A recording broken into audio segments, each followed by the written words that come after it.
poboacións, eliminar eses animais, ese lobo onde hai un dano recorrente que non se pode controlar,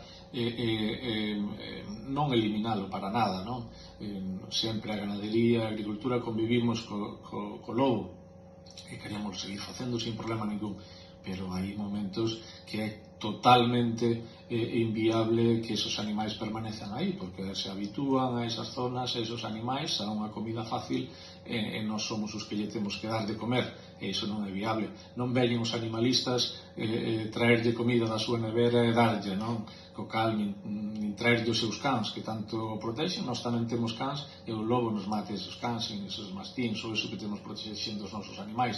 Co cal, bueno, creo que é de recibo que se tomen medidas reais, que se deixe de facer demagoxia por estes animalistas e se vexa a realidade do sector productor, se tomen medidas contra o lobo e se tomen medidas tamén contra o xabarí, evidentemente,